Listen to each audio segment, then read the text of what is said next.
नमस्कार। कैसे हैं आप सब लोग। आज हम आपके सामने एक बहुत ही अच्छा टॉपिक लेकर के आए हैं और आई होप आपको ये वीडियो अच्छा लगेगा। स्किप मत करना, इसको पूरा देखना क्योंकि आपके लिए बहुत ही नॉलेज वाली चीज़ मैं लेकर के आया हूँ। मोस्टली क्या होता है कि हम अपने बच्चों को अच्छा बनाने का प्रयास करते हैं लेकिन बच्चे अच्छे नहीं बनते हैं। तो इसके लिए आपको सिर्फ 5 चीज़ों को नहीं करना है कुल मिला करके। और वो क्या हो सकती हैं कि उसको मैं इस वीडियो के माध्यम से आपको बताना चाहूँगा कि सबसे पहले आप अपने बच्चे से बात कीजिए, उसको टाइम दीजिए, उसके बारे में जानिए, उसको जानिए, उसकी क्या क्या प्रॉब्लम्स हैं, क्या वो आपको इंडिकेट करना चाह रहा है, क्या वो आपकी सपोर्ट चाहता है। इन सारी चीज़ों पर आपको ध्यान देना है। जब आप अपने बच्चे को टाइम देंगे तो मैं ये मान के चलता हूँ कि बच्चा जो है पहले से कुछ थोड़ा ज़्यादा इंगेज होगा। और साथ ही साथ ये जो शिकायत रहती है ना कि बच्चे फ़ोन बहुत चलाते हैं, टीवी बहुत देखते हैं, वीडियो गेम्स बहुत चलाते हैं या अदर आउटडोर गेम्स बहुत खेलते हैं और पढ़ाई पे ध्यान नहीं रहता है, तो मेरे ख्याल से ये सारी प्रॉब्लम्स आपकी सॉल्व होने वाली हैं अगर आप बच्चों से बात करने के लिए, बच्चों को समझने के लिए टाइम निकालते हैं।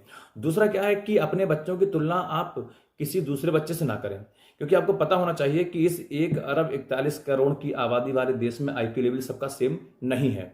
IQ लेवल सबका अलग अलग है। तो जाहिर सी बात है कि कुछ बच्चे ऐसे होते हैं जो बहुत जल्दी सीख जाते हैं, कुछ बच्चे ऐसे होते हैं कि उसी चीज़ को सीखने में उनको थोड़ा टाइम लगता है।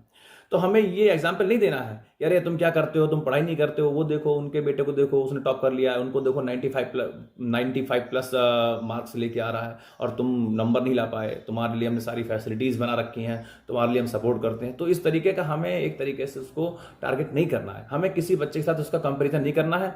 हमारा बच्चा जैसा भी है सबसे स्पेशल है और अलग है और हम उसी को हीरा बना सकते हैं। हमें दूसरे से कंपेयर नहीं करना है। जरूरी नहीं है कि जो टॉपर्स हैं तो वो अपनी लाइफ में एक अच्छा गोल हासिल कर लें, और ये भी जरूरी नहीं है कि जो 3rd डिवीजन पास होने वाला है वो लाइफ में कुछ कर ही नहीं सकता है। ये डिपेंड करता है आपके IQ पर। इसीलिए हर बच्चा अलग है और हर बच्चे को अलग अलग तरीके का ट्रीटमेंट मिलना चाहिए, लेकिन तुलना नहीं होनी चाहिए क्योंकि सारे लोग एक बराबर नहीं होते हैं। उसके बाद क्या है कि कई बार होता है कि गार्जियंस अपने बच्चों को प्रेशर देते हैं। तो प्रेशर तो हमें बिल्कुल नहीं देना है। प्रेशर का मतलब क्या होता है आप जानते हैं कि जैसे नहीं तुम्हें ये करना ही करना है, ठीक है, तुम्हें साइंस पढ़नी पढ़नी है, तुम्हें PCM रखना ही रखना है, तुम्हें PCB रखना ही रखना है। एक तरीके से अपना टारगेट बच्चों के ऊपर थोप देना। आप जो नहीं कर पाए या आपका जो सपना रहा है कि हमारे घर में एक डॉक्टर होना चाहिए या इंजीनियर होना चाहिए या एक टीचर होना चाहिए या जो भी आपका एक सपना रहा है, आप उसको पूरा करने के लिए अपने बच्चे पर थोप रहे हैं। ये आपकी सबसे बड़ी गलती है। बच्चे को उसकी चॉइस के हिसाब से चलने दीजिए। मैं मानता हूं कि अगर बच्चा पढ़ने वाला है तो उसने एक कोई अपनी जो है लाइन सेट कर रखी होगी अपने माइंड में और वो उसी के हिसाब से अपना माइंड प्रिपेयर कर रहा है। अब सपोज कीजिए कि उसको इंजीनियर बनना है, लेकिन आप कह रहे नहीं, तुम्हारे बाबा भी टीचर रहे, हम भी टीचर रहे हैं और तुम्हें भी टीचिंग में ही जाना है। तो यहीं से खेल खराब हो गया। भले ही वो एक बार को आपकी बात मान जाए, लेकिन उसका अपनी लाइन को छोड़ करके एक अलग लाइन में जाना उसके लिए आसान नहीं होगा।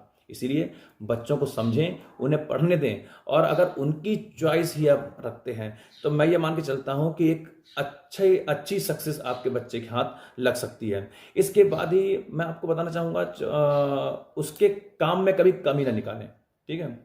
आपका बेटा है, आपकी बेटी है, बच्चे जो भी हैं, बच्चों के काम में कभी कमी नहीं निकालनी चाहिए। मैं मानता हूं कि काम सबको नहीं आते हैं, अच्छे तरीके से लोग नहीं कर पाते हैं। देखो बच्चे ने काम किया, पहले तो उसने काम करने में अपना माइंड लगाया और अपना टाइम भी लगाया, और उसके बाद भी अगर काम अच्छा नहीं हुआ है तो आपको ये करना चाहिए कि नहीं बेटा बहुत बढ़िया, बहुत अच्छे, ऐसे ही बस गुड, वेरी गुड, आप ऐसे ही काम करिए और आप इससे अच्छा कर सकते हो। मतलब अगर उसका कोई काम कहीं पर पूरा नहीं हो रहा है या वो अच्छे से नहीं कर पा रहा है तो आप उसको प्रोत्साहित कीजिए, ठीक है। आप उसको जो है एक तरीके से शाबाशी दीजिए कि बेटा और अच्छे से आप कर सकते हैं, बढ़िया कर सकते हैं। लेकिन आप उसके कामों में कमी निकाल रहे हैं, उसने पूरा टाइम लगाया और आपने कमी निकाल दी। तो ऐसे में क्या होता है कि वो अपने अंदर मन से टूट जाता है, और टूटने के कारण हो सकता है कि वो कुछ अच्छा करना चाह रहा हो, जानबूझ के बिगाड़ भी सकता है, ठीक है। या हो सकता है कि वो बनाने का प्रयास करे, उस पर बने ही ना, इतना वो टेंशन में आ जाए।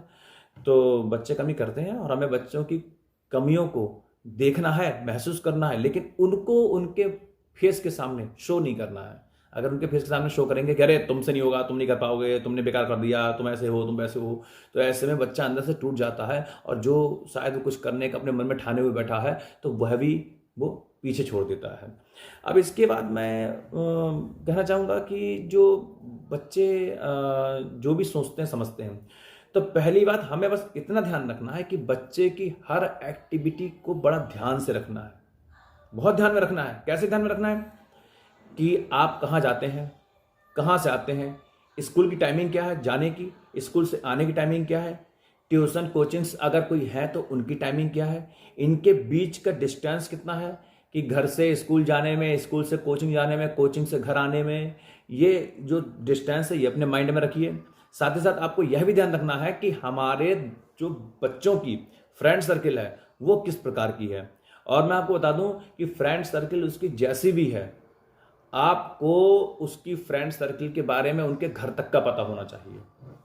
कई बार हम लोग क्या करते हैं कि हमारे बच्चों के फ्रेंड्स हैं तो हम फ्रेंड्स को बाय नेम स्कूल तक ही जान पाते हैं। हमें ये चाहिए कि अगर हमारे बच्चे के कुछ क्लोज फ्रेंड बन गए हैं तो वो हमारे घर तक परिचित हों और हम उनके घर तक परिचित हों, जिससे कि फ्रेंड्स, बच्चों के फ्रेंड्स, बच्चे आपस में सब एक दूसरे को अच्छे से समझ सकें, जिससे कि फ्यूचर लाइफ में उनको किसी प्रकार की प्रॉब्लम क्रिएट ना हो। वैसे मैंने आज आपको बहुत कुछ बताने का प्रयास किया है, अगर फिर भी मेरे द्वारा कुछ बताने से छूट गया हो तो क्षमा कीजिएगा। और आज का वीडियो मैं यहीं तक बना पाया हूँ। इसके आगे भी मैं आपके लिए एक से एक बढ़िया वीडियो लेके आता रहूँगा। तब तक के लिए हमें परमिशन दीजिए। नमस्कार, जय हिंद।